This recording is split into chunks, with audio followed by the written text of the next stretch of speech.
Independent thoughts, independent life. This is Chad Benson.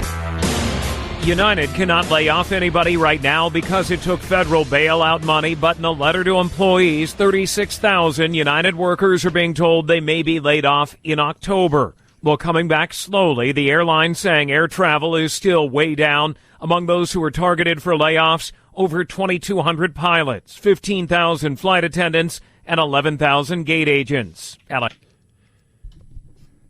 Why did I leave with that? Like, it was all this other stuff because another 1.3 million people today filed for unemployment. Businesses that took the bailouts, kept people employed, are looking out and saying, phase 2, phase 3, phase 4 is a long way away.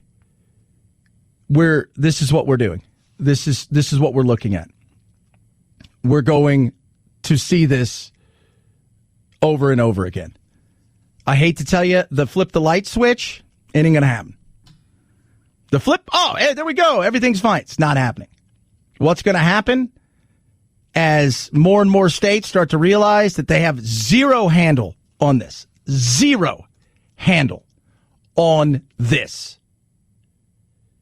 You're going to find that the reality setting in that we're in for a long, long, long road ahead of getting ourselves back to where we were pre-coronavirus.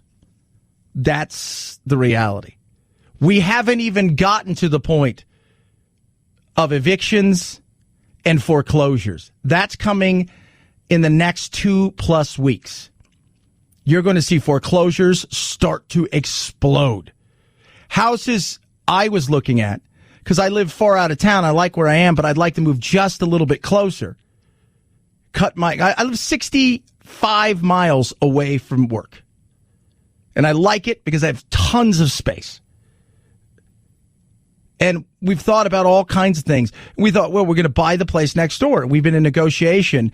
And then we said, no, we're not going to pay what you want for it. Now he's like, well, how about this? I'm like, we can get it for whatever we want now. Because he realizes, no. They've had several spec homes built in our neighborhood. And we were talking to one of the guys the other day.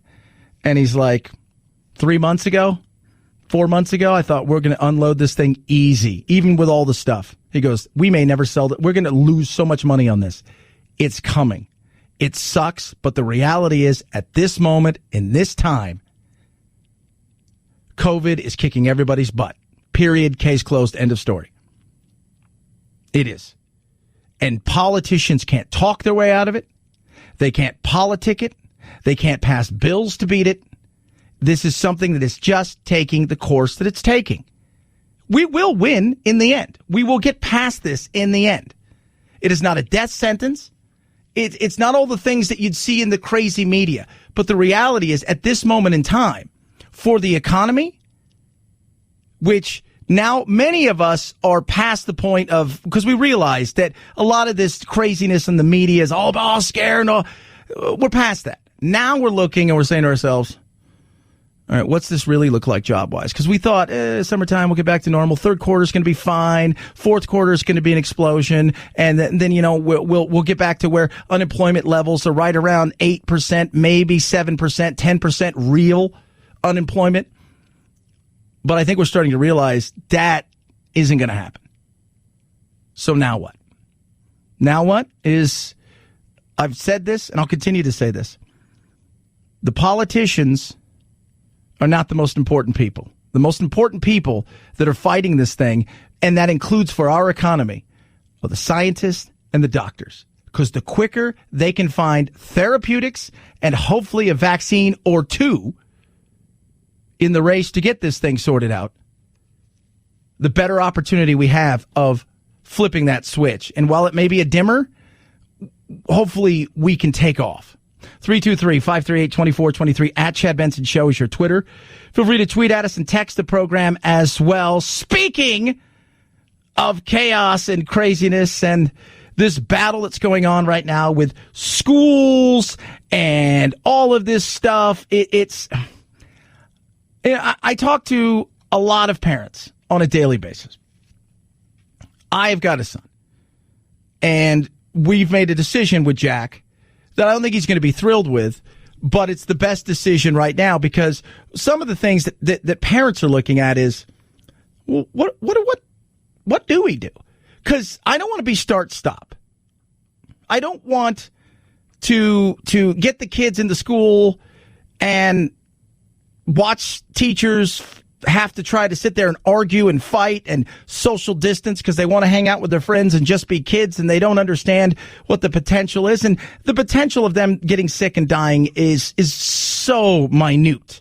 But doesn't mean that somebody else can't get sick because of. And because of that, Jack has an aunt that he's very close to. She had double lung transplant. So his mom and his aunt spends a lot of time in their life, and she, before he came out here, it was the first time they had seen each other in 4 months, face to face. And he loves his aunt. So we've made the decision, because it's easier to say, hey, look, at least for this next year, he's going to do online schooling, and it's going to bum him out. But part of that has to do with, the safety of it. The other part of it also has to do with the security of knowing this is what it's going to be day to day. And for parents out there who are getting mixed message, okay, we're going to open school, but then we're not. But you can come one day, but then you can't come the next. And we're going to do split schedules and all of this stuff. It's insane. That's too hard for the average person who's trying to figure out what they're going to do with their life to do. And the battle's on because, of course, Trump is evil and bad because he wants schools open and he's threatening the money side. And the reality is Trump can't do anything. You're not going to do anything, Trump. Sorry. So you're just not. You can't force schools to open. It's just not going to happen. And you also can't force kids to go to school because even if you open it, parents may not want to send there. So you've got this big battle going on, and it's still going on. Sir, no one wants to keep the schools closed, but everybody wants to make sure the schools are safe before they are open again. And that's what I keep trying to ask you about. Which of these guidelines are you looking to relax? Should students be 6 feet apart? I think we have to continue to work with the schools to look between the 6 feet apart, wearing face coverings, social distancing the seating, looking at changes in schedule to have different crowding. As I said, there's a whole portfolio that the schools can look at to see what's the right mix for them. Robert Redfield and George Stephanopoulos there. And, here's the guy from the CDC. How do you tell a 12-year-old boy you can't hang out with your friends? How do you tell you've got to social distance? How do you tell my son who's 10, hey, guess what? You got to wear a mask and you've got to be in this little area and they're going to some of the schools are going to have circles and things. You're going to spend more time fighting them social distance wise than you are other things. For some parents, they're going to be worried to send their kids to school. Understandable. For other parents, they're going to be like, I would have zero problems if his aunt wasn't compromised. And she's already been in the hospital on more than a few occasions. And lungs are not something to mess with, especially because they're new. I would send him to school because there's a risk in everything. The flu's just as dangerous, especially for kids, as this is.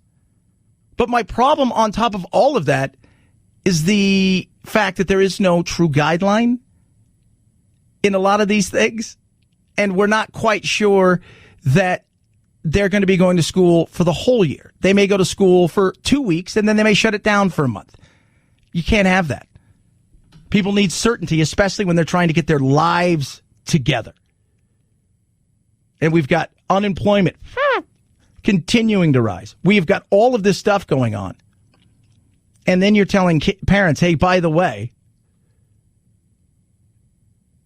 your kid may go to school on a Tuesday and a Thursday. One day it's from 7 till noon. The next day it's from noon till 5. The other days they're going to do some online work, but you're going to be in charge of that. Can't happen.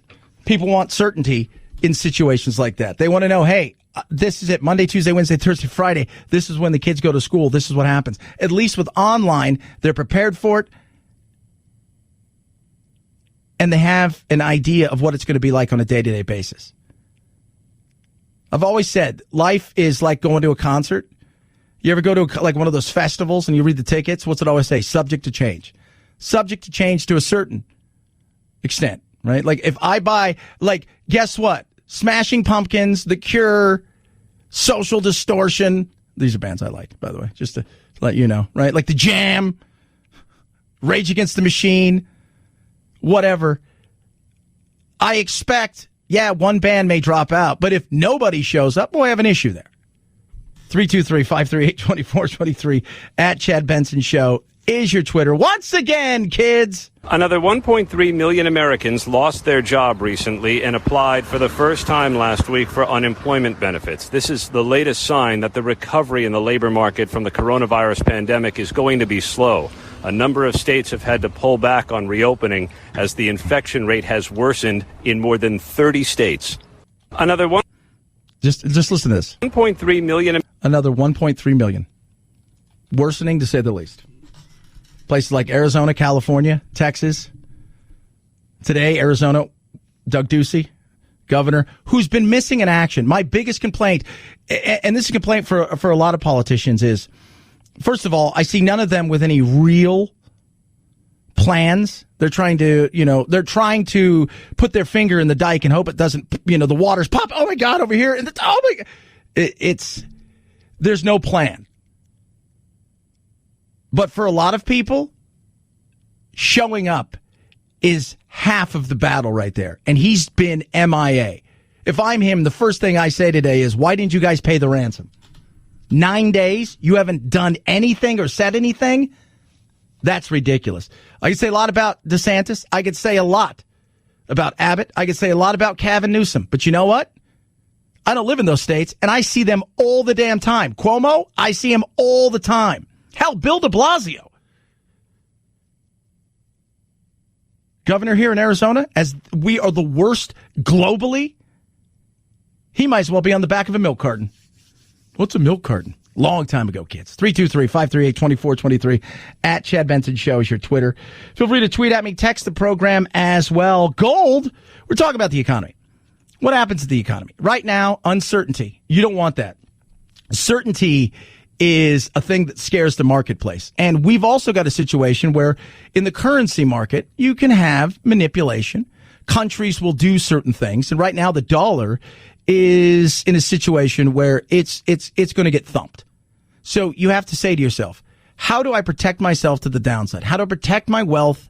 Valor Gold is out. Valor Gold Group has been around for a while, but they've got 50 years of experience in the precious metals industry. And what they do is they combine that experience, old school, with new school technology to build systems and ways to protect yourself and also give you an immediate source of money when you need it. Valor Gold Group is going to take care of you. They got a free exclusive copy of the #1 way to protect with confidence your wealth, your nest egg, your retirement, to build on it as well. Call 800-202-6936, 800-202-6936. Gold and silver also qualify for your IRA. You can visit them online, valorgoldgroup.com/Chad, VALOR goldgroup.com/Chad. Protect your wealth and retirement today. valorgoldgroup.com/Chad. Chad Benson Show.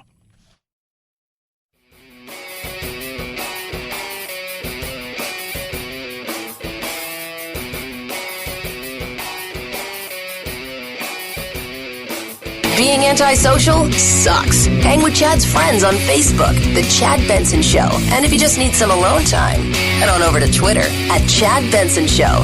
Either way, we can't wait to meet the real you. So the focus that you're now putting on getting our kids safely back to school. From HHS's perspective, reopening schools safely may be the single most important thing that we can do to support healthy families. Look, there's always some risk, and you as a parent, like me, have to weigh that risk. Would I be worried about Jack going to school if he was coming home to me? No. But because he goes home to his mom, and sometimes he's with his aunt because his mom has work and stuff that she has to do, that is the risk, because his aunt can't get sick because she had a double lung transplant 3 years ago, and she's been in and out of the hospital on more than a few occasions. And she's got she's got diabetes and a compromised immune system. She's got juvenile diabetes. She was born with it. She's fit. She's fit. It still doesn't matter. Sometimes it just happens. So that's a different story. Like I said, if it was coming home to me, you live your life. There's certain risk, and I'm okay with that. I think most people are. But everybody's got to make up their own decision. And this is going to be a bigger and bigger issue as we move closer and closer, because for many schools, we're about a month out. About a month out till school time kicks off. And how was last year? A lot of kids fell behind. Alex Azar's right. It's healthy for, I'll say, Jack's, and I'm speaking as a dad, he's got zero outlets outside of Fortnite. Now, we go out and we work out. He swims. He does stuff like that now. But there's not a lot. He's on the trampoline every day, bouncing around, boing, boing, boing, boing, boing. But he's out here with me. It's 100. It's supposed to be 117 or something today. There's only so much you're going to do. I drove in this morning at 3 o'clock in the morning. It was 94 degrees. 94. He doesn't have an outlet like that. A lot of kids are struggling. They're playing Fortnite all day. They're social distancing already, and they've got the chance to sit there and talk to their friends online. But after a while, that only goes so far. Then you've got other kids who don't have access to any of that stuff, who are falling behind even further. I think there's a risk, but I think everybody's got to look at the risk themselves and decide what they're going to do and how they're going to do it. And what's best for families and all of those things. Same thing for teachers. I think there's a lot of teachers out there who are in positions where they're willing to say, you know what, I'm fine with the risk that this may happen. I'm willing to do that. And there are others who are compromised and you can't. But this is another one of those dominoes that's upset the apple cart, that's going to put people in situations where they're going to have to choose about work and certain things like that, on top of all of the other stuff that's going on. It's not an either or. It's not Trump's an evil person because he wants schools to open back up. Who doesn't? And at the same time, you can't force schools to open back up, especially in states that are having serious issues. 323-538-2423 at Chad Benson Show. Twitter, Chad Benson Show.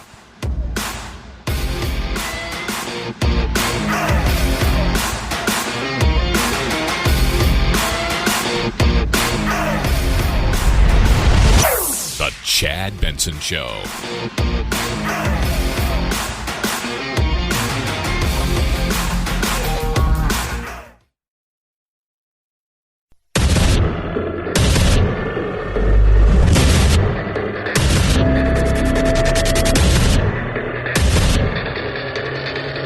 Independent thoughts, independent life. This is Chad Benson. Another 1.3 million Americans filed new claims for unemployment benefits last week, a sign that while the labor market is slowly recovering, that recovery is going to continue to be slow as states pull back on their reopening and shut down again as the coronavirus gets worse in more than half the country. Yeah. Unemployment, 1.3 million. That's pretty decent, right? Like that's at any other time you're like, oh my God. But now we're kind of numb to it, and it's going to continue to grow in the coming weeks and months. United yesterday told all of its employees, sent out a letter, said, look, we're going to cut 36,000 jobs. It looks like the start of the fall. Can't cut you now. You're safe at this moment because we took money. But we're not going to do that again, and that may not be offered again. So we're going to cut 36,000 jobs. States are closing down again. I have two friends who have restaurants in two separate states, and they've said one has 3 restaurants. They said one of them we're going to close permanently if they shut us down again. We're just going to close it permanently. The other 2, one's 50-50, and the other one they'll keep open. Another one of my friends said, nah, he's got like a bar grill kind of thing. And he's like, I'm just going to close it. You know, I can't, it's the start stop I can't do. So if they shut us down, and even if they keep us open at the pace that they're going, limiting things, certain stuff like that, he goes, it's financially just not a smart thing to do. I'd rather live to fight another day rather than continue to throw money at something that I don't know when I'll be able to operate and when people feel comfortable resuming things the way they did pre-coronavirus. I think a lot of businesses are going to make that decision. And look, some of these businesses would be able to stay in business regardless of what is going on at this moment in time. But they also look at it and say, I don't know how long this is going to last. I can't, much like the kids in school, the start-stop thing, it's too much. So you'll see that. And as these PPE or the PPP, the loans come to the end of their cycle, people are going to make serious decisions about even if they offer a second round of what they're going to be able to do and whether or not they want to continue to do it. 323-538-2423 at Chad Benson Show is your Twitter. This is interesting. So yesterday, Harper's Magazine, you can check it out at harpers.org, a letter on justice and open debate, signed by 135 or something like that, writers, columnists, journalists. You've got professors, you've got people that you've heard of, Gloria Steinem, J.K. Rowling, Malcolm Gladwell, just to name a few, and a lot of other people that you're like, who are these people? They write for all kinds of things, but they're also professors. And this is all, and by the way, they're all liberal. So they're not on the right side of the aisle. Maybe one or two. I don't think you're going to find that many. I'm looking at some of them. I don't really think some of these people are on, the right side of the aisle. But you may find one or two. Fareed Zakaria, another one, CNN. So they signed, all of them put their name to this. And it's about cancel culture. And it's hilarious because some of them are already being canceled because they're over cancel culture. And so because of that, and they signed their name to this, they're getting attacked. It's nuts. We can't live in a world of cancel culture. Eventually, the circling, the firing squad will get in a circle, and they're going to eat their own. I always say they're going to shoot their own. They're going to eat their own. They're going to cancel so many things that there's nothing left to cancel. And the sad thing is, some of these people that are in this letter for years have been the people that have pushed the social justice and the cancel culture. But it's gotten to the point where it's too close to home now. And that they're worried about it. And it's sad. It is. You can't live in a world of walking on eggshells. Marxism, fascism, both isms, both the same thing in so many ways. You find that boogeyman, woman, person, gender, whatever it is, and you go after it, and it's about what? It's about living above it and forcing everybody else to buy into your ideas, no matter how they do it. There have always been angry mobs, but now there's a new kind, online mob. One such mob recently came for Harold Uhlig, head of a top economics journal. Uhlig had posted this tweet: "Too bad, Black Lives Matter just torpedoed itself with its support of defund the police." There was nothing racist or discriminatory in how he said it. Because he has some different views from the protesters, he must be a racist. Uhlig was placed on leave from the journal he ran. Yeah. You can't. That's the thing about the mob now. There is no differing of opinion. And as much as both sides have crazies, the reality is the left progressive, and I'm talking about the run-of-the-mill, average, moderate Democrat, the classic liberal, who's about free speech, who's about open-mindedness, who I'm talking about the uber progressives who have the platform now and are able to use fear and intimidation to shut down everything they want as best that they can. You disagree with us, we're going to destroy your life. You say something we don't agree with, even if you have facts and data, we're going to make sure we come for you. We're going to call your employer. We're going to call everybody you know. We're going to dox you. We're going to light you on fire. We're going to gaslight you. We're going to firebomb you. We're going to Molotov cocktail you. We're going to do everything we can to make sure that we silence you. And that's not good. That is not good at all. That is not a way that you have a healthy society.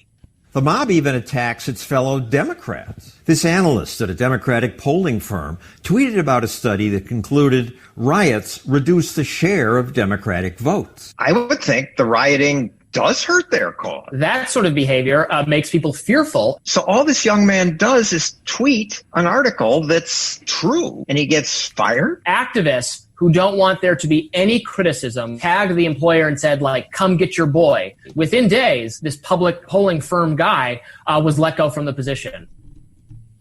Why? Well, because they want him to. CEOs, it's just easier. Just fire. And this is where you look at CEOs and you look at business. And there are people that you're like, you know what? You've got to go. Like that CEO the other day in California that loses his mind, starts and I say CEO at that tech company, starts yelling effing Asians and all of this stuff at that restaurant. That guy's got serious issues. Sorry, your apology isn't going to work here. Okay, that's fine. Doesn't mean I want you canceled for life. I'm just saying, let's be real. Let's for a second be real. You tweet out something that you say, hey, look, I've looked at the data. I've looked at these things, and this is what I find. Sorry, gotta go. You challenged me. And don't be challenged. And that's the big thing with cancel culture, is if you come at them with facts over feelings and emotion, and it's the same thing. Look, I do it. Like Trump supporters attack me, and I'll say, look at this. They just destroy me. That's all they want to do. I hate you. They'll say horrific things, all of that stuff. And it makes me laugh. The left does it different, because the left is like, well, I'll just want to make sure that you go away forever. And that's scary. There's a cruel streak in activism that says if you disagree with me, not only should you have no right to speak, but you're harming me. You're making me unsafe. A Major League Soccer team fired a player after his wife made racist posts. Why are they winning? Because people are afraid to challenge them. It takes one employee at one company to say, well, here is the law that protects my right to feel safe and comfortable in this workplace. If you're not making me feel safe and comfortable, then I'm going to get you in trouble. I might even sue you. That's the fear. They don't want to be challenged. J.K. Rowling, perfect example, right? Absolutely perfect example. And she signed on to this. And of course, everybody who signed on to this, if you work at a publication, if you're a writer and you're on your own, you may be able to get away with it. You're Joe Rogans of the world. So basically what you're saying is there's a few that have a big enough fan base that they can withstand this, but everybody else who just has an opinion, you keep it to yourself, or else. I don't want to live in a world like that. Growing accusations of transphobia.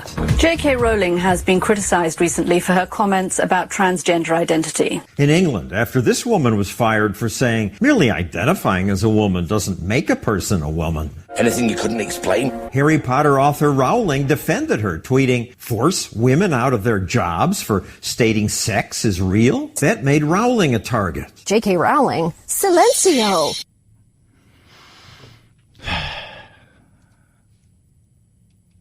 That's the scary thing. Like, for me, I love open debate.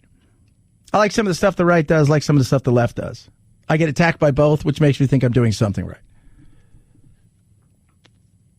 It does. Which is great. But you also have to have people that will back you. Because eventually, when you get one or two companies that back you,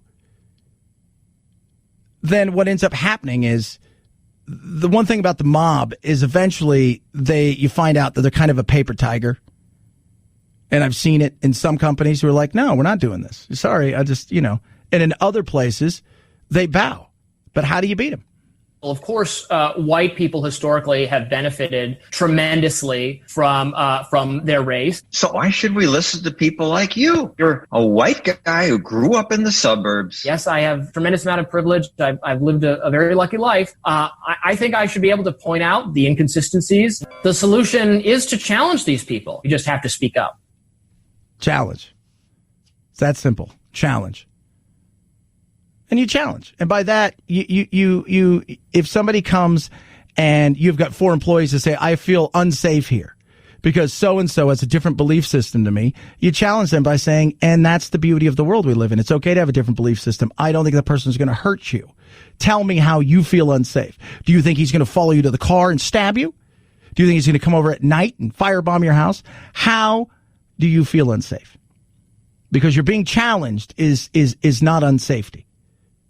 Because somebody's asking you a question or debating with what you want to do, which is you want to be in a fight with somebody, have their arms tied behind their back, be able to punch them at will and never have them have a chance to defend themselves. That's not safety. That's stupidity. And eventually, you're the one that's going to be in the other side of getting punched, if you know what I mean. Right, Biden? All the talk the last 20 years about driving down the rationale for unions. All of a sudden, this phrase, everybody's been woked. Well, guess what? The rest of the working class people in America have been awakened and realized, whoa, everybody's been woked. It's woked. It's woke. It's woke. He could be our president. 323-538-2423. At Chad Benson Show is your Twitter. Feel free to tweet at me. Raycon's best earbuds around, well under $100. Normally you'd pay about $200 plus for something these nice, but you're going to pay well under $100.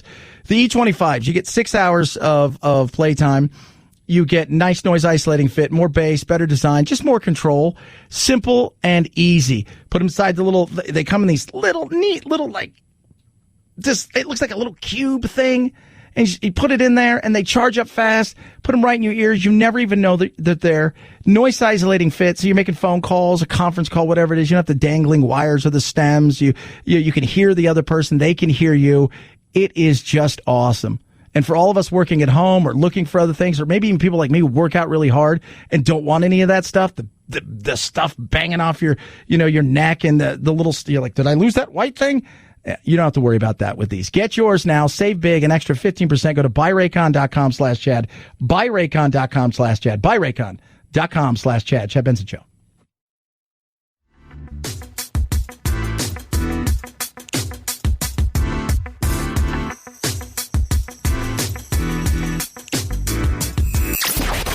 Wanna be boys? Give me a bowl of chili with plenty of peppers. One Mexican heartburn. Why don't you mugs grow up? The Chad Benson Show, where independent, a la carte thinkers have a seat at the table and a voice in the dialogue. I'll have what she's having. This is Chad Benson. What would you do? 27 years after it aired its last episode, The Wonder Years is returning to ABC. Like the original, the reboot will be set in the 1960s, except rather than following a white family in the suburbs, it'll follow a black middle-class family in Montgomery, Alabama during that turbulent time in America. Empire co-creator Lee Daniels has the development reins, with original Wonder Years star Fred Savage co-executive producing. Look for it late next year or early 2022. Yeah, so you got the Wonder Years reboot because Hollywood's out of ideas. They've just given up. They're like, is there anything that we can do right now? Anything? Is there anything that we can do? No, we've run out of ideas. We've looked at every comic book that's available to us, and there's just nothing else out there. Are you sure? Totally sure. All right, well, let's go back. We've got a whole group of people that have never seen this show because it's not on at Nick at Night or TV Land or something like that.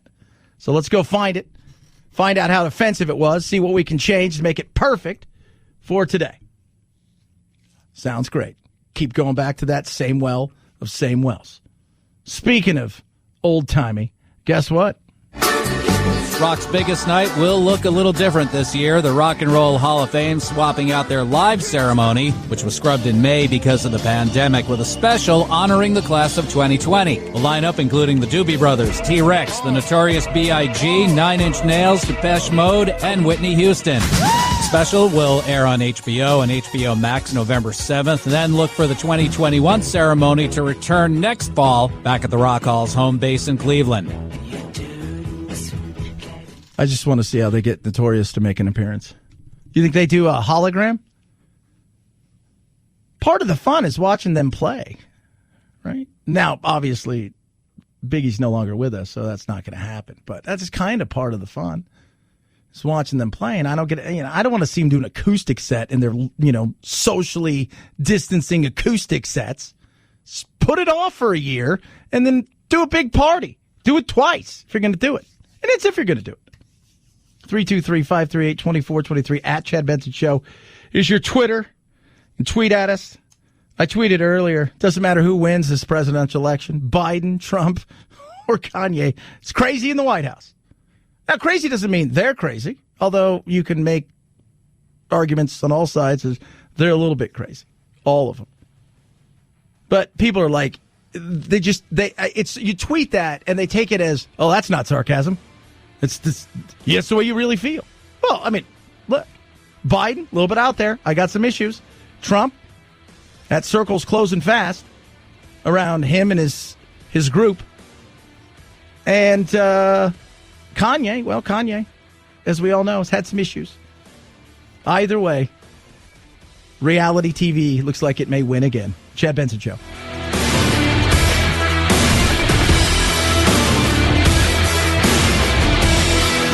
This is the Chad Benson Show.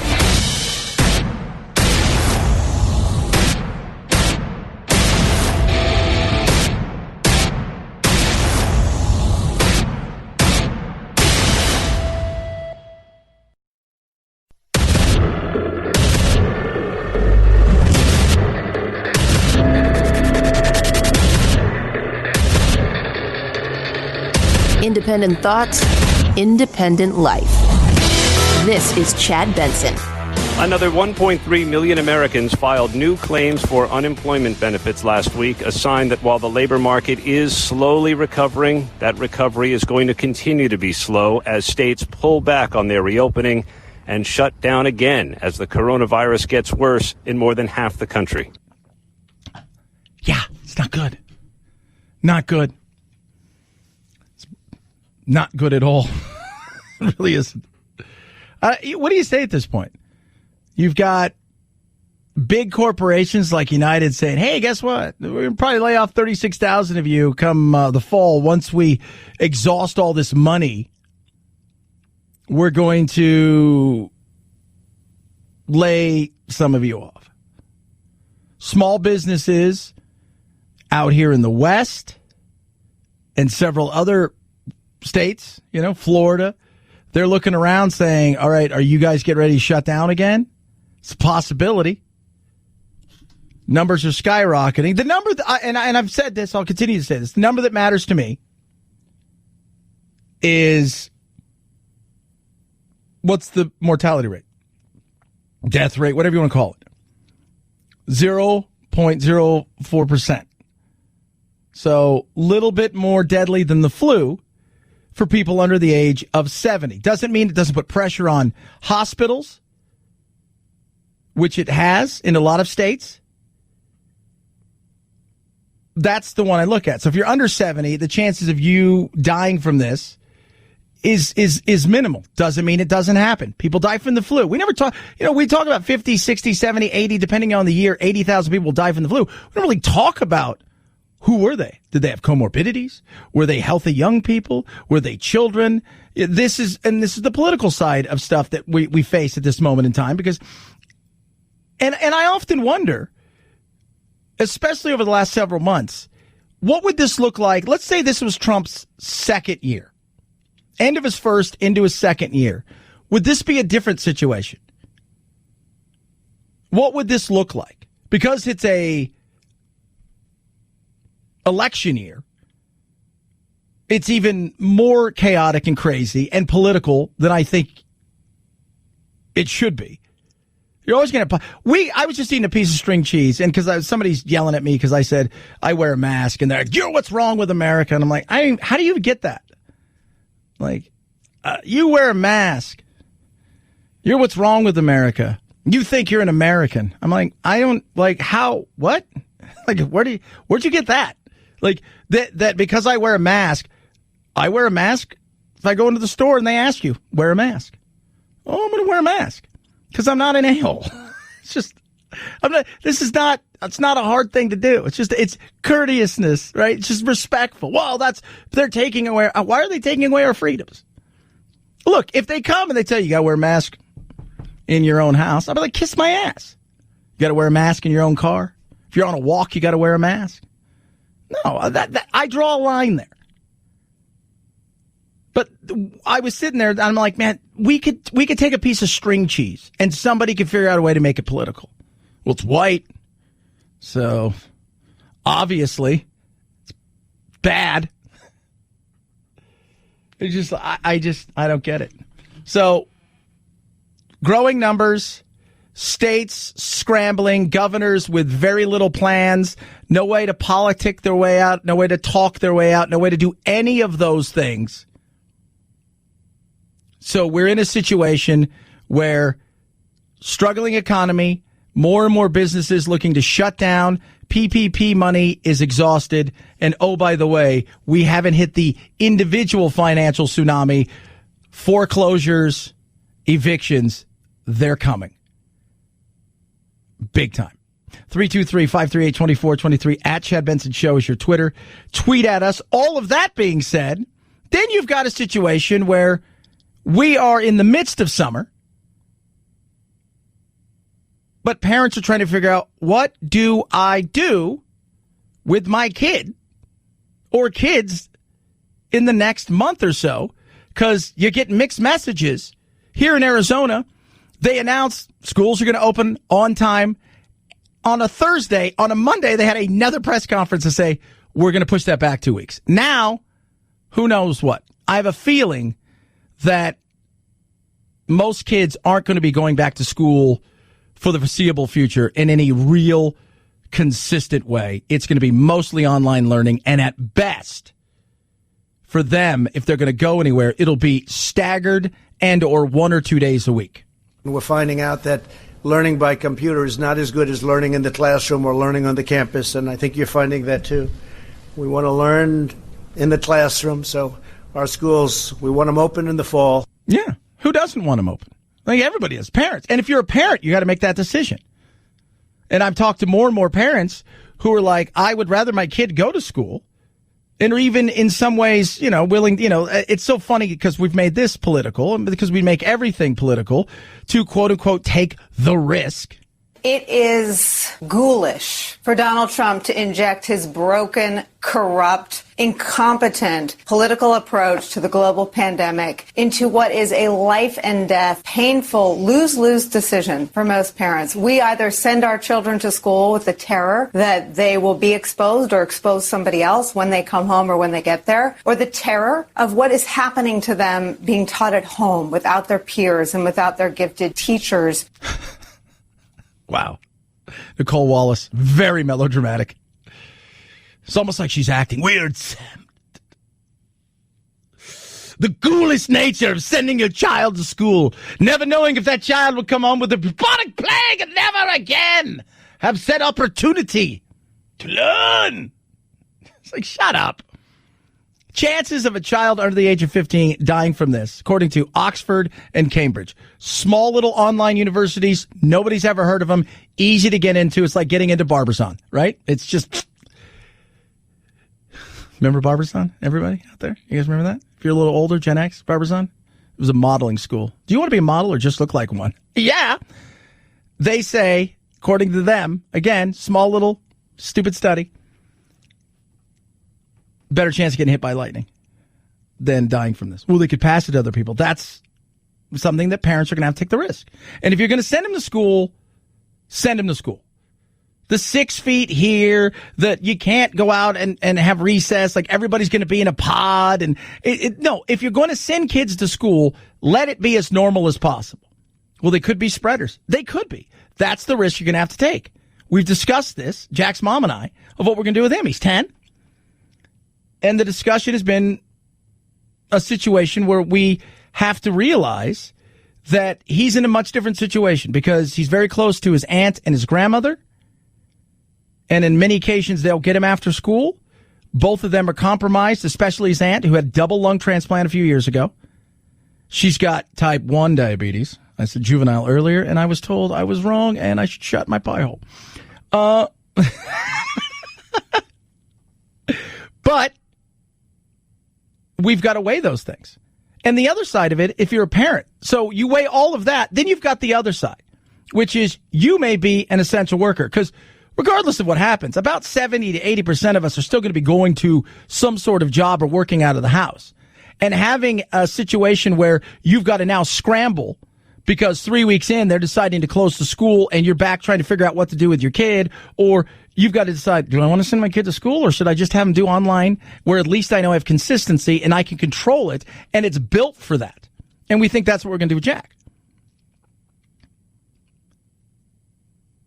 But somebody asked me a little while ago, I said, well, what if he was with you? Well, if I said if it was me, you just go to school if school's open. Because I'm willing to take that risk. I don't think anything's going to happen to him. I don't. So you send your kid to school when there's the flu, and the flu kills a lot of kids. So, well, this could spread. It could. Everything is in life is risk.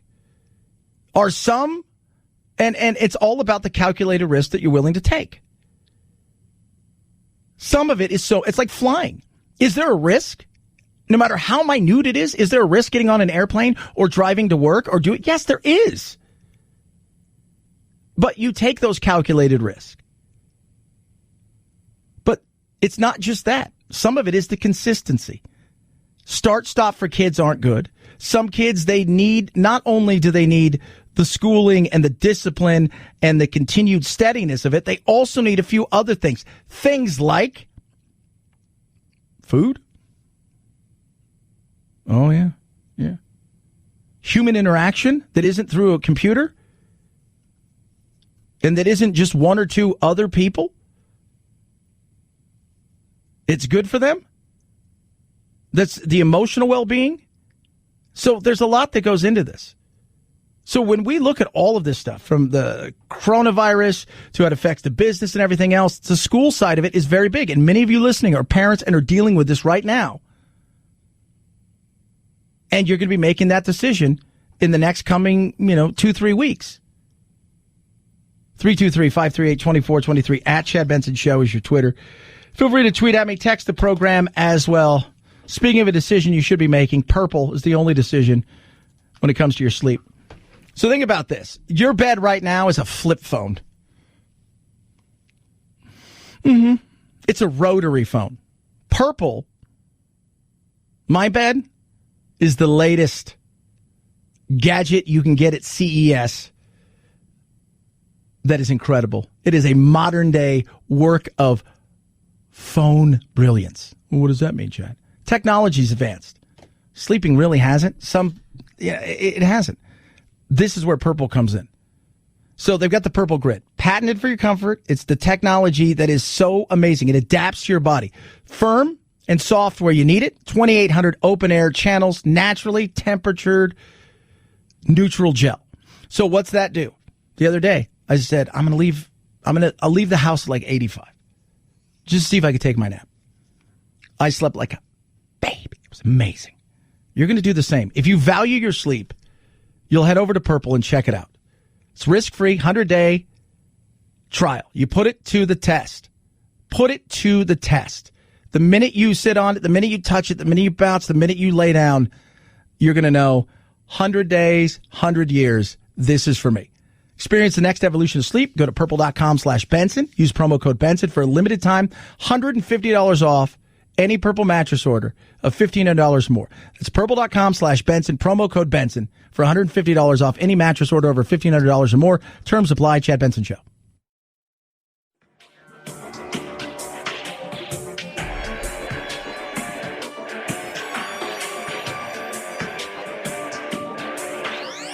Warning, no snowflake zone. Uninformed opinions are in danger of melting. The Chad Benson Show. 5, 4, 3, 2, 1, 0. Ignition. Liftoff. Now it's time to find out what's trending. What's trending? Yeah, what does that mean? I mean something, right? Like it's trending on the old internet. What's trending? All right. Let's take a look. Brooks Brothers, trending still. Why? Because they filed for bankruptcy. Yep. Mm-hmm. Not good. A lot of companies are going to be heading that way. Top of that, SCOTUS is trending because they've ruled on Trump's taxes. It's kind of convoluted. Break it down for you. Prosecutor, so this is a New York case that went to the Supreme Court. They voted 7-2. First, that Trump's not immune from the New York grand jury subpoena. But the prosecutor doesn't get it because they've sent it back to the lower court. Usually when they send it back to the lower court, what they're saying is, you guys ruled on it. We're going to allow that to be it. So the grand jury will have a chance to take a look at these. But the prosecutor doesn't get it now. My sense is that they're going to rule that they can and they'll be able to look. It's going to take a long time. Trump, even if Trump is in office another 4 years, we still may be talking about this. That's where these things are going. So convoluted indeed. But it's not a great day for Trump because it was a 7-2. Roberts, Gorsuch, Kavanaugh sided with the liberal justices. So he's not immune. But it's like, it's weird. It's a win, but it doesn't feel like a win if you're on the left. Because I think a lot of people thought, like, I was talking to people yesterday who literally thought that the minute this thing came down, and if they said, hey, you guys can have access to his financial records, that immediately they were going to they were there. You're like, wow, you're not paying any attention, are you? Head on over to Twitter, also trending this. You knew it would. Glee star Naya Riviera is missing. She was on a boat trip at Lake Piru yesterday. Apparently somebody reported, look, this kid's alone. His 4-year-old son on a boat, and she's nowhere to be seen. She's a Glee singer and actor. Just kind of a weird situation. Like, what happened? Was it suicide? Did something happen where she passed out? But they haven't found her yet. And it's just it's interesting. It's like another one of those weird. So think about it. Like, you're on a boat. You're a mom with the kid. Was there somebody else there? And if you're a person who rolls up and it's like, why is there a 4-year-old who's got a boat? It's odd. And 1.3 is also trending. Because, yes, another 1.3 million Americans filed for unemployment, which it's ugly. It is at this moment in time. And a lot of that has to do also with a lot of indecisions. You know, states are the governors and people who run those states, they need to make a decision. You pick a lane, and it's what you can't be half in or half out. And now you can change lanes, but instead what you've got is a lot of governors who are like, they go over to the shoulder and then they come back into the lane and all of a sudden they're in the pick a lane. If you need to change lanes, that's fine. But you're trying to do way too many things because you want to spur the economy because you need that for your state. And at the same time, what do we do for the health side of things? How do we protect the people? And none of them have any concrete ideas of what to do. So instead, they just, well, like in the case of Governor Ducey out here in Arizona, you just ignore it and disappear for 9 days, or you try to piecemeal something together that isn't working. 323-538-2423 at Chad Benson Show is your Twitter. It's the Chad Benson Show.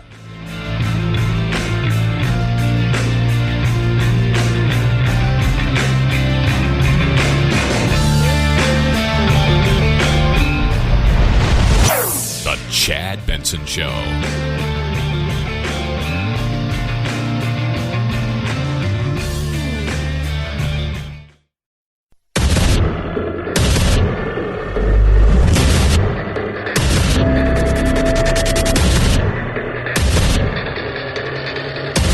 independent thoughts, independent life. This is Chad Benson. The Supreme Court, in a 7-2 decision, allowed the Manhattan District Attorney's Office to obtain 8 years' worth of President Trump's personal and business tax returns as part of an investigation into hush payments made to women. The majority opinion, written by Chief Justice Roberts, said the court cannot conclude that absolute immunity is necessary or appropriate under Article 2 or the Supremacy Clause, as attorneys for the president had argued. Notably, the 2 justices appointed by President Trump, Justices Gorsuch and Kavanaugh, sided with the majority. It's not a great day. It's not. It's both sides will spin it as because Congress doesn't get his tax records, and they told him he's not shielded from immunity, which means the lower court, whatever they ruled, when they kick stuff down, which is what they're doing, they're like, yeah, you're not shielded from it, but we're going to refer this back to the lower court. They will decide. So the prosecutor who wants these, he isn't going to get them either. But the grand jury can take a look and subpoena, and they will decide from there what ends up taking. It's very convoluted. And quite frankly, it's like your eyes glaze over. You're like, we're talking about taxes? We're talking about taxes. Welcome to the world we live in. We're talking about taxes. Taxes? Yeah, we're talking about taxes. That's where we are at this moment in time. Is it a win? Is it a loss? It's a loss for Trump. Kinda. But it's not over. At the end of the day, what most of this is about is getting his tax returns and taking a look at them as far as Congress cares. And they don't get them right now. So they're not getting them right now at this moment. Right here, they're getting none of that. Is what it is. Welcome to the world we live in. Because we live in crazy chaos at times. I mean, this is kind of what it is. It's just, we're talking about the coronavirus. So we got a virus. And think about this. You told somebody at the beginning of the year, hey, by the way, there'll be a pandemic. And at the end of the day, we're going to look back and go, well, maybe we overreacted. But you always err on the side of cautions when it comes to people's lives. I totally get that. We're going to screw the pooch up on more than a few occasions. We're going to stop. Kids aren't going to go to school. The economy, which was red hot, is going to go. People aren't going to be traveling. You would have been like, you're nuts. And oh, by the way, a lot of those cases that have gone to court, Trump's appointees have turned on him. Oh, my Lord. I can't wait to see what the Twitter fest is going to be like. We said yesterday, because what was it? Chief Justice Roberts fell a couple weeks ago, and that was kept quiet long enough and finally got out. And people were like, I knew it. It's the deep state. We were joking like somebody's going to say that. Sure enough, it's like, wow, you guys are totally hilarious. How do you get to that? Like, you can't fall? It's like impossible? Nope, deep state did it. He hit his head. Something's going on. We need to look at this. We need to figure this thing out. 323-538-2423 at Chad Benson Show is your Twitter. Feel free to tweet at me.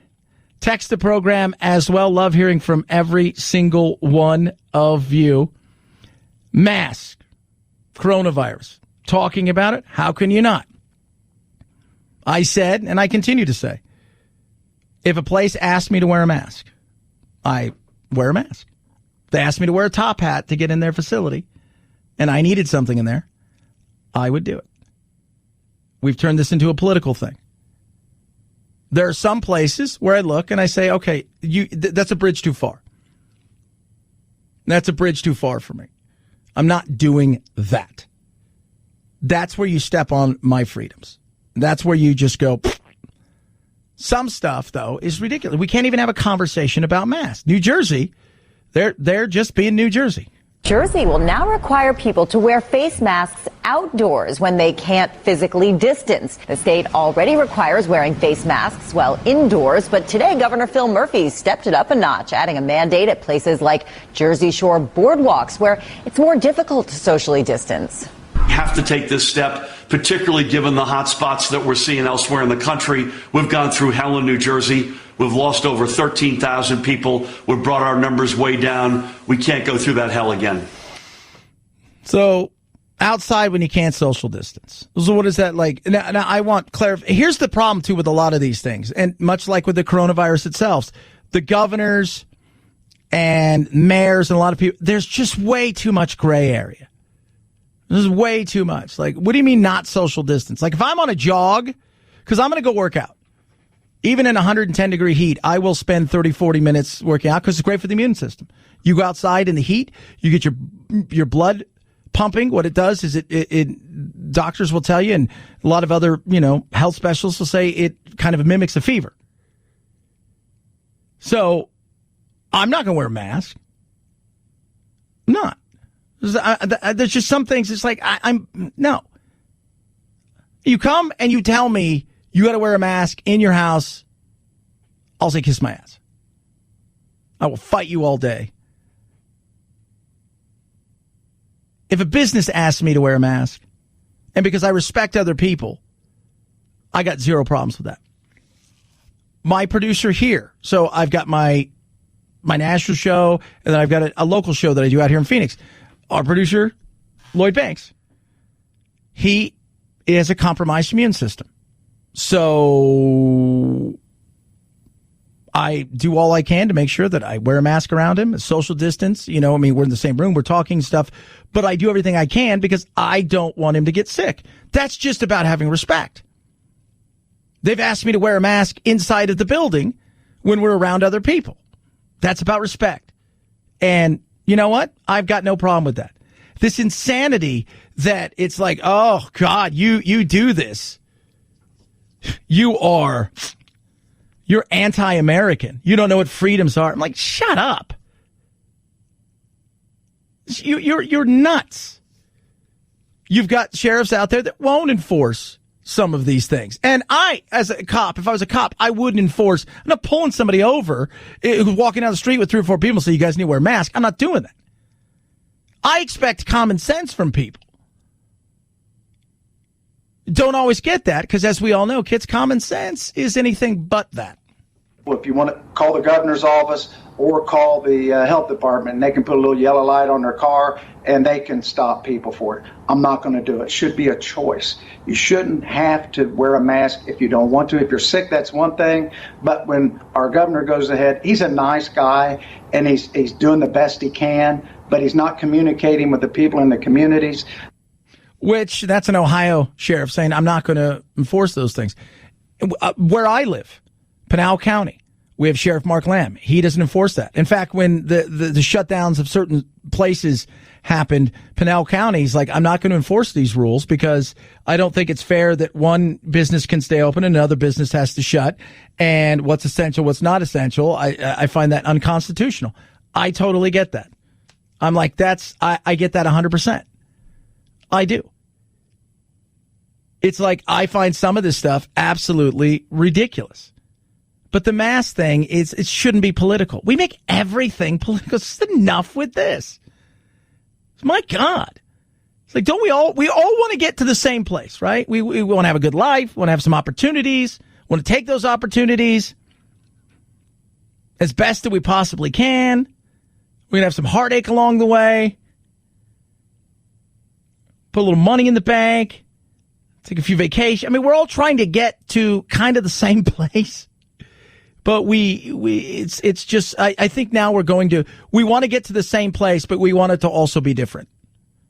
And it's nuts. It's just really, I sit here and I'm like, and then you get people that are out there who say things like, I protest face coverings. I am a healthy American. I used to be free. I am not a terrorist. I am not Antifa. I am not a sex slave that wears masks. That's the thing. When I listened to it, I saw her. She was great. She was in Ventura. Don't worry, we got more from her.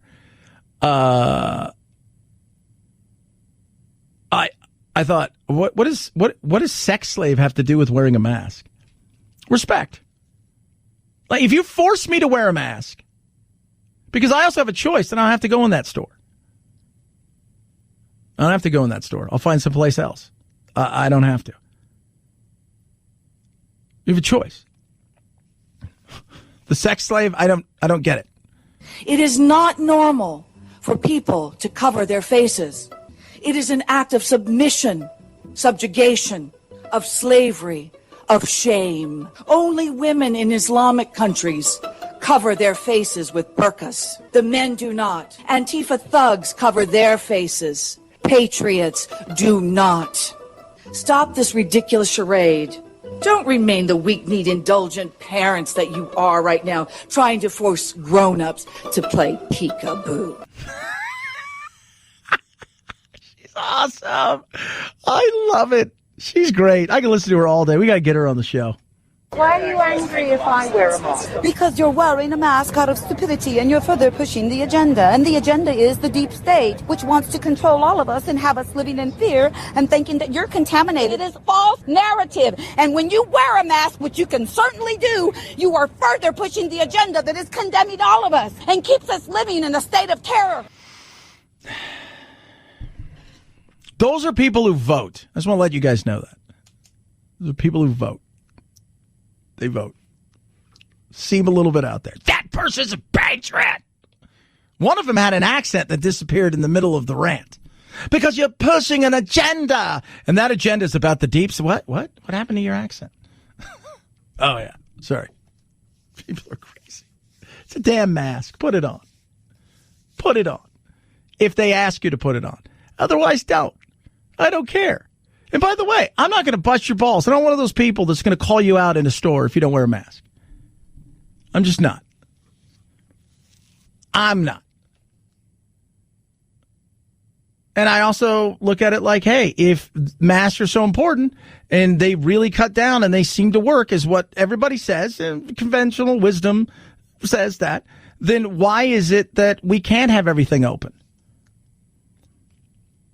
That's a fair question as well.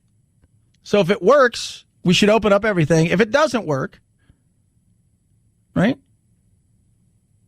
then why do I have to wear one? It's a fair question. 323-538-2423 at Chad Benson Show is your Twitter. Come on, let's listen to it one more time. I protest face coverings. I am a healthy American. I used to be free. I am not a terrorist. I am not Antifa. I am not a sex slave that wears masks. Awesome. Gabby.com/Benson, GABI.com/Benson. Apples to apples comparison on your homeowner's insurance and car insurance. Takes 2 minutes, absolutely free. They're never going to spam you. You just link your information. For the exact same coverage, they're going to give you the price that you should be paying. Maybe you're paying exactly what you're supposed to. For my homeowner's insurance, spot on. For my car insurance, I was paying over $1,000 more than I should be. I rectified that. $825 is the average savings for Gabby customers. Totally free. Takes 2 minutes. No spam. No robocall. Apples to apples comparison. Travelers nationwide, just to name a few. What are you waiting for? GABI.com/Benson. Gabby.com/Benson. Go there. Try it for yourself. Absolutely free. Gabby.com/Benson. Chad Benson Show.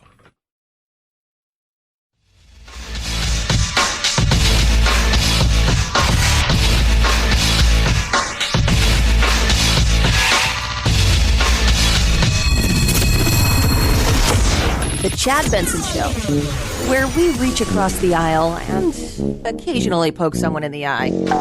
Boing! So, started with Deshaun Jackson, football player, Instagramming something ridiculous about Hitler,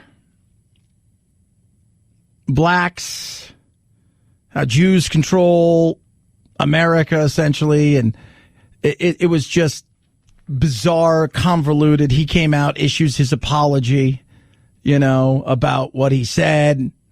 I've been getting a lot of backlash and, feedback from an Instagram post that I put on my Instagram story. I just want to, first off, extend an apology on the behalf of me and what I stand for, because, I'm one that's fair, and I never want to put any race down or any people down. And, my post was definitely not intended for anybody of any race to feel any type of way, especially the Jewish community.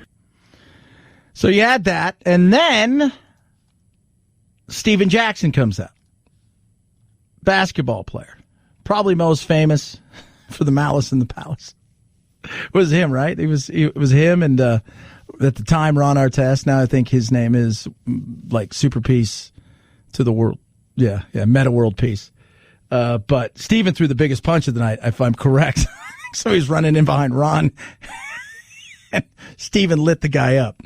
But he then says, no, Deshaun's got it right. And it's nuts. The battle that's going on in this country. And the whole thing about what Deshaun was trying to say in his poor way was the true chosen people are the black Israelites, and that the Jews have hidden the fact that they're the chosen people. And so, America, you're treating the blacks so poorly, and these are God's chosen people. And went on to, invoked Hitler. The minute you do that, you lose. And it was very anti-Semitic, right? And it was just, it was crazy. What truth are you talking about? Because the Jewish community is saying that what Deshaun Jackson said is not true. So what truth are you talking about? Steven Jackson, his passion and his heart is in the right place, but he's veering away from what the ultimate goal is. We've gone from George Floyd getting choked to death, essentially, to statues being torn down. But all along the way, when we talk about these things, our ultimate goal of really creating change to address racial oppression, racial inequality, police brutality, and those things, it's fallen by the wayside. Now, that's Stephen A. Jackson talking about Steven Jackson and Deshaun Jackson. Does everybody follow? Don't worry, there's going to be a test later. Because these kind of things allow folks, particularly white folks, to have something that distracts us from what's really going on. Because I got news for you. Even though you might have a lighter hue, a lighter pigmentation, the Jewish community, not the white community, the Jewish community is the one that had to endure the Holocaust. When we talk about 6 million Jews that were murdered by that devil, Adolf Hitler, that wasn't white people that was murdered, those were Jewish folks. Yeah. It was, and you sit here and you look and you think to yourself, this is the battle we have going on. We're so into dividing each other up and putting people in place. It's ridiculous. It really is. And Julian Edelman has invited Deshaun Jackson. Why don't we take a trip? Why don't we go to the Holocaust Museum? It's weird. It's weird. And it's weird to see where this is going to go and play itself out right now. In the politically correct cancel culture, nobody's calling for him to be canceled. I don't want him to be canceled. But, man, I tell you what, again, everything you do now is magnified, especially when you do it online and people can run with it and it can catch like wildfire. Chad Benson Show. This is the Chad Benson Show.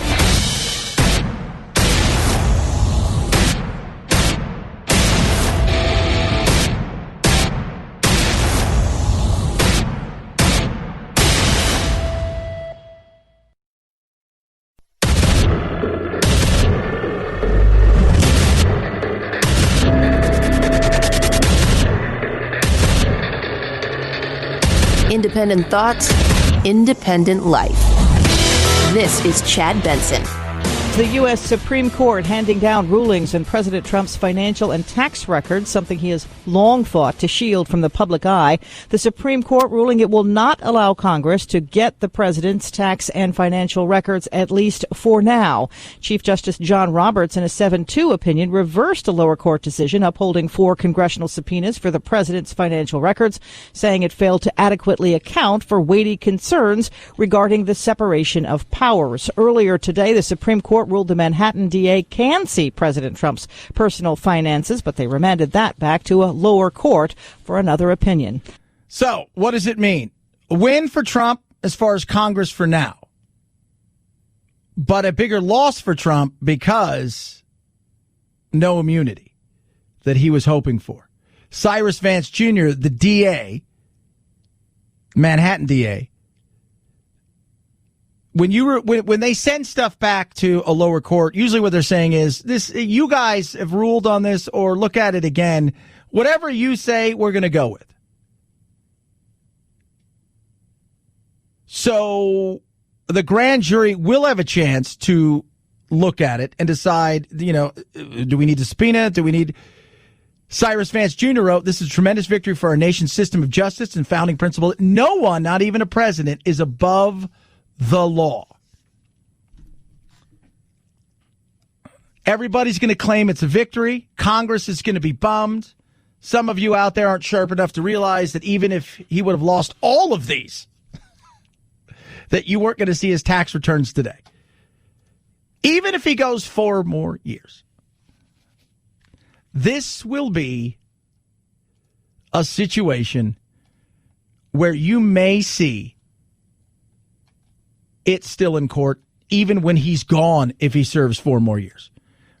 And 2 of his folks that he's appointed, President Trump's 2 appointments to the Supreme Court, Justice Neil Gorsuch and Justice Brett Kavanaugh, joined the majority ruling against him, saying the president cannot block a subpoena for his financial records sought by a New York prosecutor. President Trump has recently ramped up his criticism of the conservative-leaning Supreme Court. He recently wrote in a tweet, quote, "Do you get the impression that the Supreme Court doesn't like me?" Mr. Trump has also taken issue with what he called horrible and politically charged decisions. So, there you go. Convoluted, going to take a long time. How many of you are really sitting there wondering to yourself, once we get this, I could care less. Who say you couldn't care less? Or you could? I could do both. I could actually try to care less.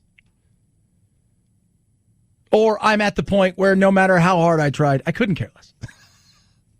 Either way, I don't think anybody really cares. People make a big deal out of it. Fox and Breitbart, and they'll spin it their way. Huffington Post, Salon, MSNBC, CNN, they'll spin it this way. At the end of the day, you're trying to figure out, what am I going to do with my kids? How am I going to get them back in school? What the hell's going on in my state that we're now in a situation where you look across the country, certain states, the state I'm in, Arizona, we're like number 1 in the world, percentage-wise, for coronavirus. Like 7.5 million people here. We're number 1. I couldn't even tell you where our governor is. He's gone the way of the opposite of all the other governors. He's like Kane from Kung Fu. He's silent. He's got his little flute, and he's just wandering the hills, doing not a lot. California, new records every day, and while the death rate is falling, which is great, you've got governors who have no real idea of what to do. And so what does that do? It puts pressure on everybody else to try to figure out, well, what am I supposed to be doing?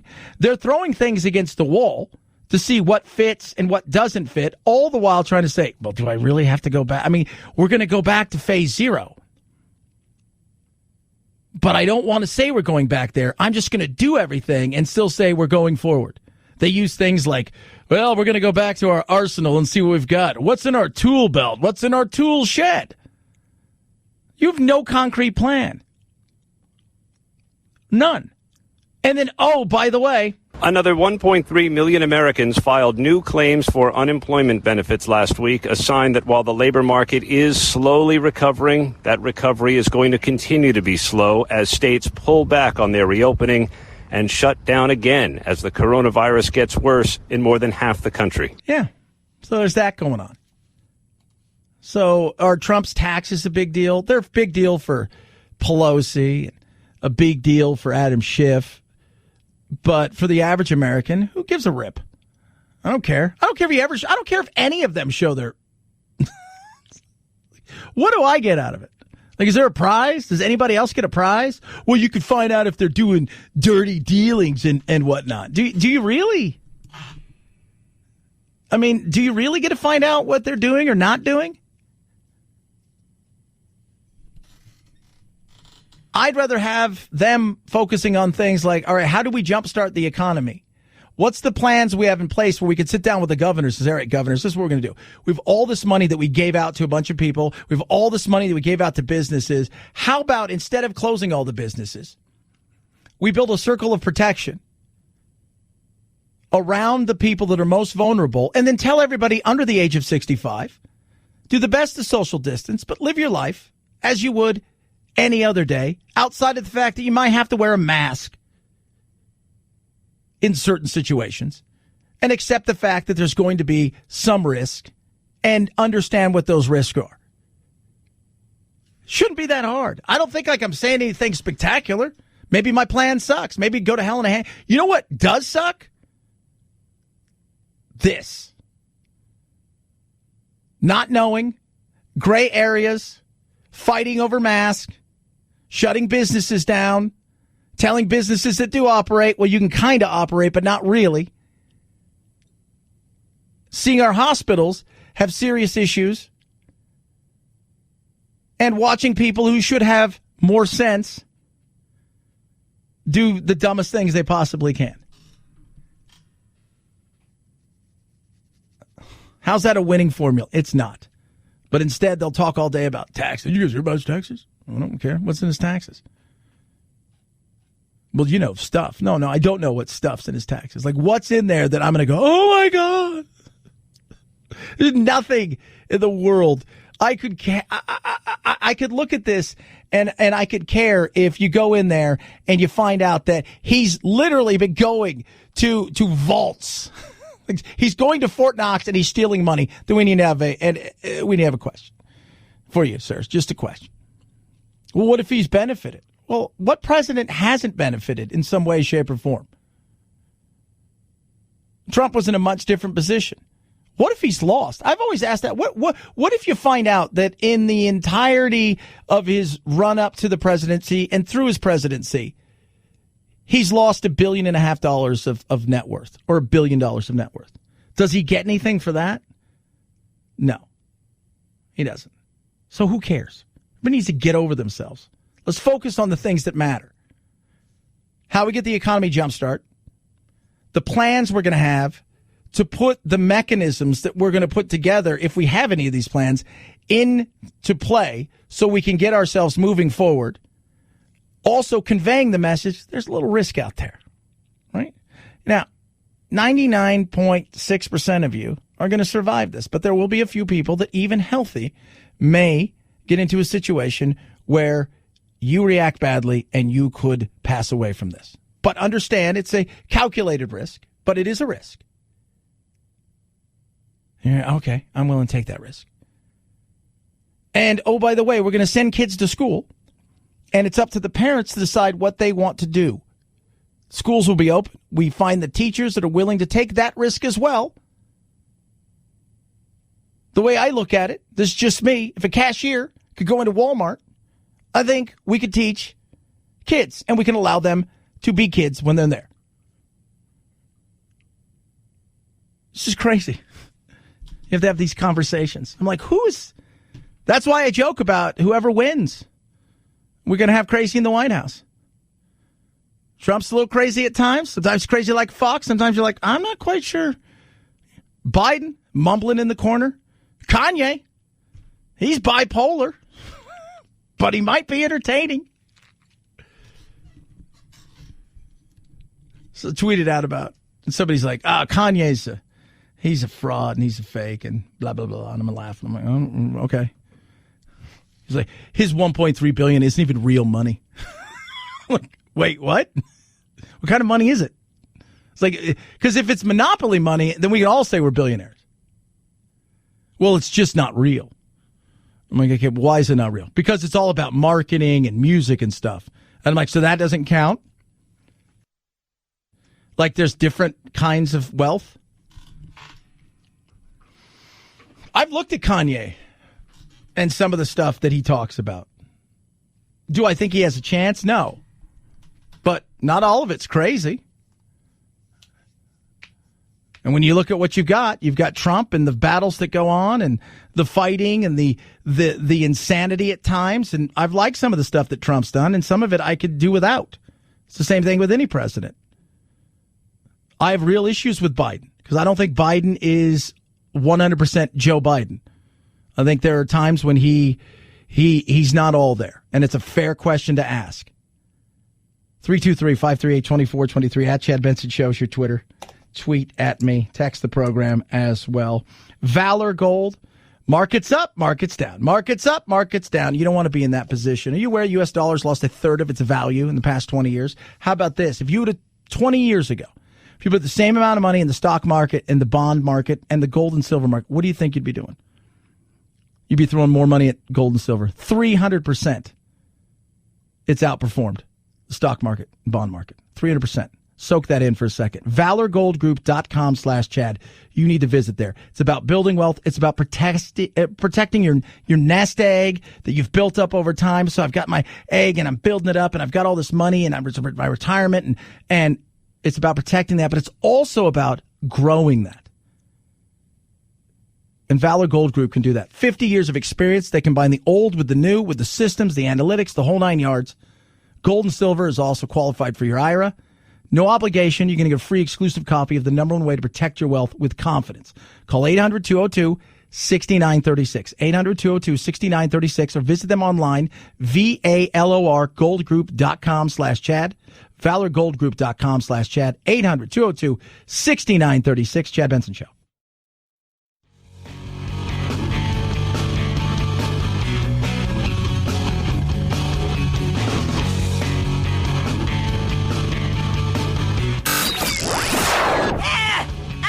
Take it anymore! Well, get over it. It's time to forge a new path with your very own political cartographer, Chad. We're finding out that learning by computer is not as good as learning in the classroom or learning on the campus, and I think you're finding that too. We want to learn in the classroom, so our schools, we want them open in the fall. Trump, yeah, of course you want them open in the fall. Who doesn't want schools open? That's silly. Parents need to know what's going to happen. The start-stop isn't going to be good for kids. You know, with all the talk of the economy, this is one of the things that plays into the economy. Is you're going to have parents having to make a choice. So we read an article the other day that some parents are deciding, okay, look, one of us is going to have to stay home because we can't be in a situation where we're working and then all of a sudden schools shut down. And then they start up for 3 weeks and they shut down. And then they start up for, they go for 2 days and then the next week they go for 3 and then you got splits. It's just, they want some certainty, a level of certainty. And I think right now you're going to get a lot of that because politicians, they're not even good at doing politics during a time of pandemic. But one thing's for sure, I mean, it's watching this, you see who's kind of on the ball and then who really just seems to be missing in action. Gavin Newsom, for as much as I dislike him, he's there. I don't have to like any of his stuff that he does in California and the way that he is, but he's there. Ron DeSantis, Abbott, they're there. Missteps, absolutely. I mean, everybody's new at this. Some states, though, your governors are MIA. Your politicians are MIA. And you can't have that. In a time of crisis, sometimes it's not even about whether or not you get it right, because everybody wants to get it right. It's, are you there? For as much as Cuomo has to bear a lot of the blame and burden for putting people who had COVID back into nursing homes, that's on him. And he didn't handle it. He was there every day. He was there every day. Trump, they were there every day for 2 months, and then they're saying, we're not getting anything out of this, and it just ends up being a fight. And part of that's the media. The media skews things; they turn things this way, and I don't care politically what happens. I care about, can we sort this out? Can we get this fixed in a way where we can resume moving back to a way of life that has us heading towards some prosperity again, that has us heading towards a solid economy, that gets the kids back in school in a way that's good for them mentally, as well as physically, because I've heard from a lot of parents, man, my kids put on like 15 pounds. Well, of course. They're sitting around all day snacking. Jack is like, he came here, he was probably 5-10 pounds heavier. He's dropped weight because he's swimming every day, but he's still snacking and doing stuff. Why? He doesn't have football, doesn't have basketball. There's no, every day is become the humdrum of the same thing. And it's tough. You just got to do better. And I look around and I'm like, man, where are the leaders? And what I see is a lot of the leaders that are out there are leading whoever voted for them. They're not leading for everybody. They're leading, I'm only talking to you. Everybody else, you're on your own. 323-538-2423 at Chad Benson Show's your Twitter. And I'll also say that people out there that are trying to lead for everybody, you're also partly to blame, like all of us, because we're like, well, we don't want to hear your message, so I don't like you. So even if you were trying to lead for me, I'm not going to allow you to. Chad Benson Show.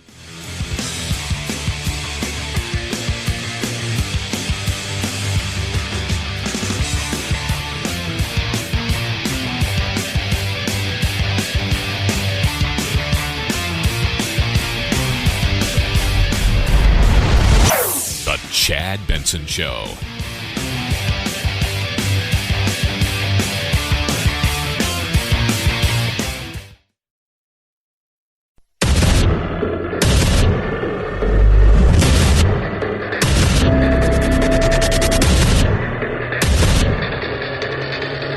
Independent thoughts, independent life.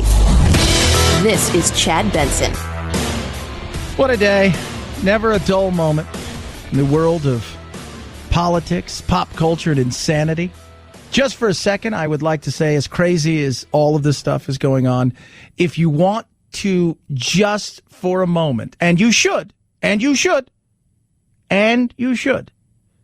have a respite from coronavirus, from Trump, taxes, election, chaos, craziness, economy, go look at the Johnny Depp case with his ex-wife, Amber Heard. Producer Phil, I don't know if you've followed any of it. A little bit. It's insane. But she did a dookie in the bed because she thought it would be funny. Yeah. Mm-hmm. Yeah. Just let you know that. That's the mild version of crazy. And there's two forms of crazy in that relationship. Like, Johnny Depp is crazy. Like, I got a lot of talent and I'm kind of out there and I'm really good at what I do and I got a lot of talent and I got a lot of talent and I'm not always there mentally and I party hard and I live life hard and I've sometimes take my talent for granted, but very much like a little bit of a genius in what he does. Right? Amber Heard is like, dude, she slashed my tires, killed my dog, and stabbed me. Total different kind of crazy. Like, she's like, I would not. Did you guys know where the bunny is? Don't look in the microwave. It's not very nice, Chad. It's crazy. But if you're just looking for, like, I've had enough of this crazy, I want other crazy, just look up some of the lunacy that is available to you in their bizarre divorce. That whole relationship. I was talking yesterday. I was like, do you guys remember any of that weird relationship where she and him, one of the first crazy things they did is Australia said, you can't bring your dogs here. And they tried to smuggle their dogs into Australia. And they almost got prosecuted for that. Like, literally, you're going to go to jail. Because in certain countries, because of the elimination of rabies, your dog has to be quarantined. And sometimes that's a long time. It's not just like a week or 2 weeks. Sometimes it's up to 6 months. And Australia says no. And they still did it anyways. Get two kinds of crazy. 323-538-2423. At Chad Benson Show is your Twitter. Then you got crazy taxes. SCOTUS ruling today. The Supreme Court took what might be called a Goldilocks approach. It rejected the standard for a congressional subpoena of the president that his attorneys sought. But it also said the House of Representatives failed to take adequate account of the significant separation of powers issues raised by congressional subpoenas for the president's information. The 7-2 majority opinion written by Chief Justice Roberts remanded the case to lower courts, preventing immediate access to the president's financial information by 3 committees investigating his business entanglements. Yeah. So the emoluments clause, and is he conducting business while being president and fattening his wallet, which is that a possibility? Of course it is. It's also a possibility that he's lost millions upon millions and potentially $1 billion. His name the funny thing is, his name for a lot of people is kind of like it's, ugh. And then for other people, they love it. He's got some really nice properties. He's got a lot of stuff. But I think he's probably damaged his brand more than he's helped it. So he's not free to be immune from all of this stuff. He's not at all. He's not thrilled by it either. A political prosecution. That's what President Trump is calling a key Supreme Court ruling today on his tax returns and financial records. The Supreme Court, in a 7-2 ruling, said the president cannot block a subpoena for records sought by a New York prosecutor. The president writing on Twitter, quote, "I won the Mueller witch hunt and others, and now I have to keep fighting in a politically corrupt New York." Mr. Trump adding, quote, "Not fair to this presidency or administration." He continued in a separate tweet, venting that courts in the past have given broad deference to presidents, but not to him. But you appointed 2 of them, and they still ruled against you. That's something that I'm sure you're not thrilled by. But that's the reality. Nancy Pelosi. The path that the Supreme Court has laid out is one that is clearly achievable by us in the lower court, and we will continue to go down that path. What she means is so they're not getting access immediately to his crap. But when they kicked it down the road again, what they're saying is, you guys rule on this. And whatever you say, we're going to go with. We're not going to rule on this. So he's not immune. So the grand jury can subpoena, and then if need be, the DA in Manhattan can then get a hold of those, which would eventually get out. But that's a long way away. That doesn't help you today. It's not putting food on your table. It's not figuring out what you're going to do with your kids in the next 6 weeks when school returns or doesn't return or half-ass returns.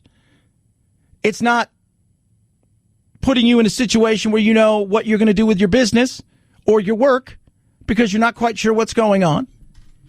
Not to mention the health aspect of the coronavirus. It's doing none of those. All that it's doing is taking precious time away from our leaders who, let's be honest, they don't lead too much. They just kind of mostly bumble around, half-ass it at best, and focus on things that, the ship could be sinking.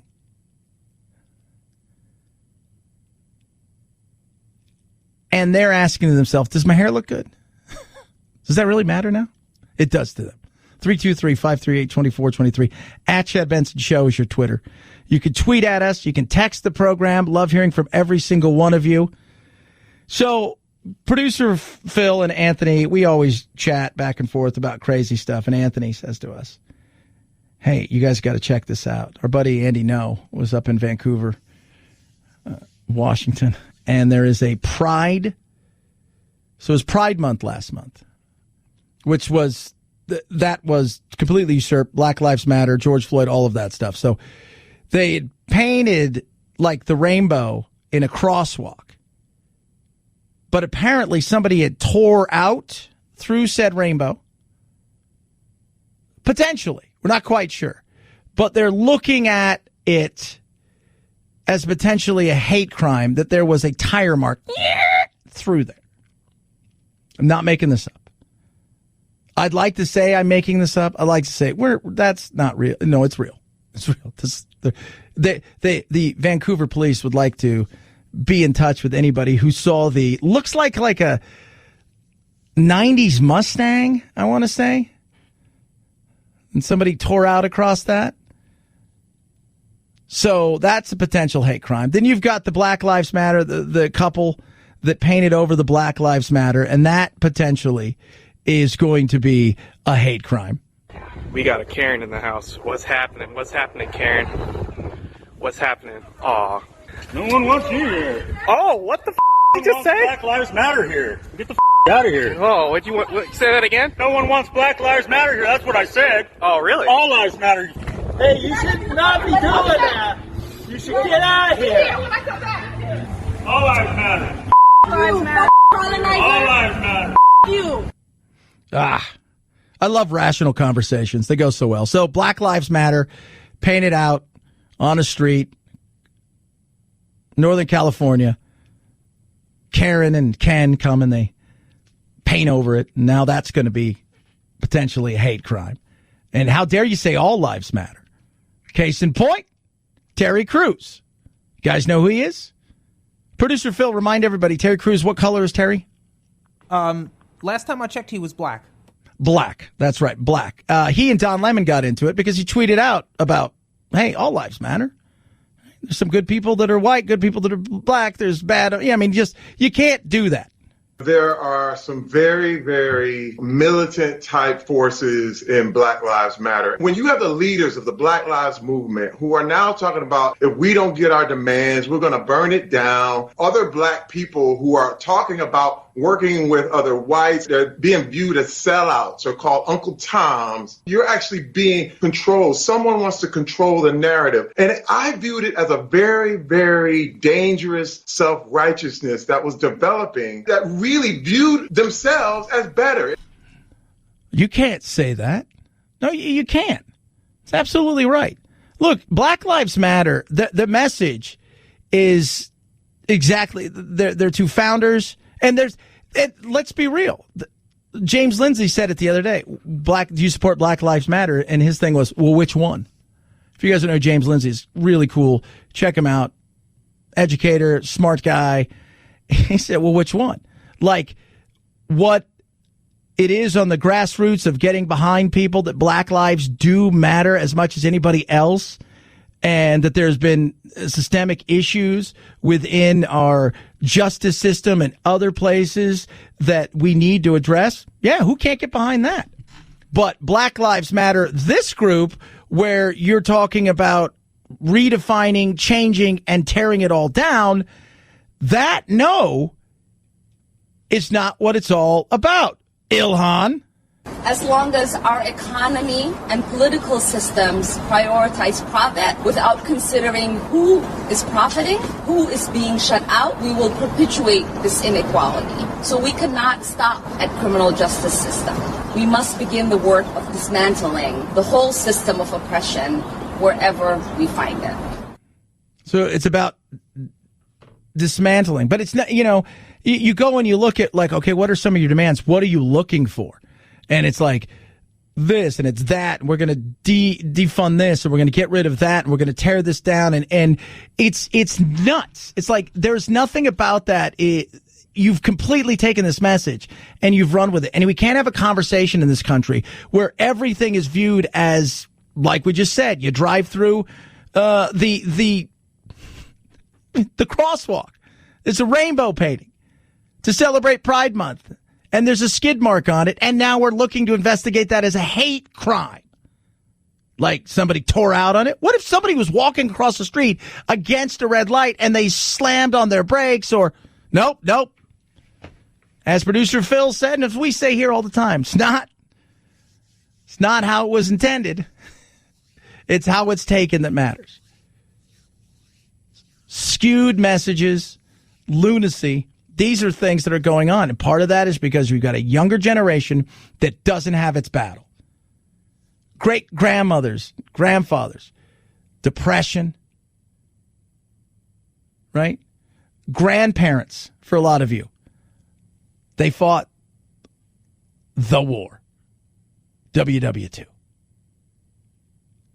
Parents and some grandparents, Korea, Vietnam. For the Gen Xers, we had the first Gulf War and we had the Cold War. For a younger generation, their thing now is the cultural war. That's their great thing, that they're going to overcome America. They're going to do what other nations and other dictators couldn't do. This is their great war.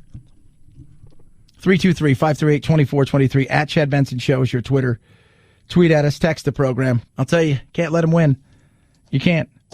America is great. We need to fix some of the things that are broken. No place is utopia or perfect.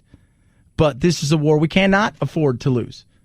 Because where some people would like to take us is down a hole that we would never recover from. And I don't say that lightly because I'm not that kind of person. 323-538-2423 at Chad Benson Show, Twitter. Purple mattress. Best thing in the world. The Purple Grid. Patented comfort technology instantly adapts to your body. Why? Your natural shape. What do you get? No matter how you sleep. If you want it soft, it's soft. If you need a little bit of firm, it's firm. It's soft and firm where you need it. Because it's technology. 2,800 open air channels. Naturally temperature neutral gel. Never going to sleep too hot. Never going to sleep too cold. You're not going to see it sink or lose its shape. None of that. In fact, Purple is so confident, and they should be, because let me tell you, my nap the other day, epic. Is so confident in what they do. They offer free shipping and returns, risk-free, 100 nights. You put it to the test. Boom. Experience the next level of evolution. Go to purple.com/Benson. It's the evolution in sleep that you cannot believe. You're going to save $150 on any purchase over $1,500. That's purple.com/Benson. Promo code Benson for that $150 off savings. Terms apply. Chad Benson Show.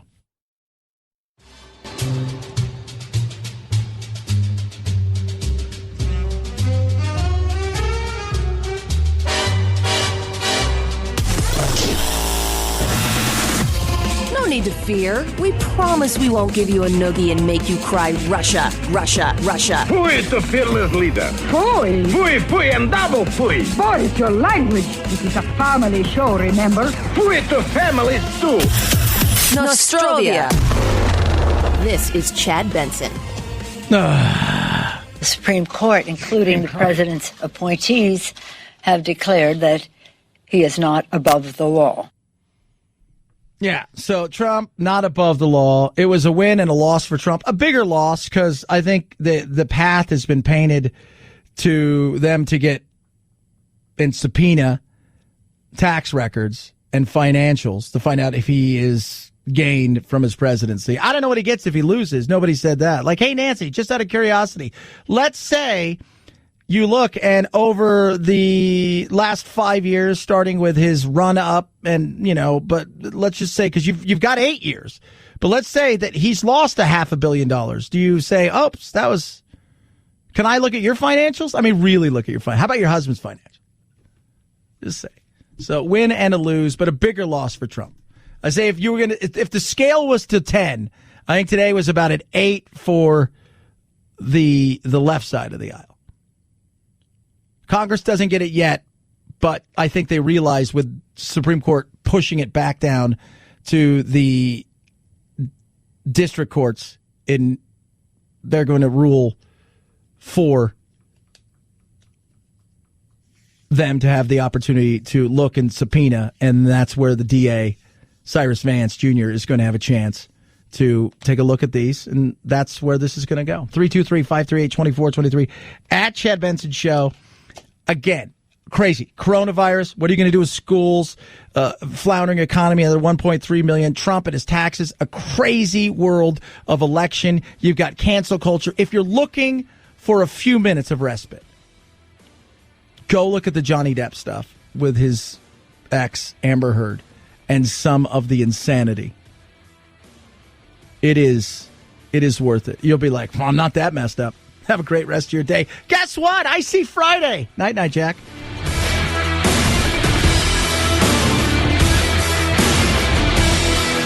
This is the Chad Benson Show.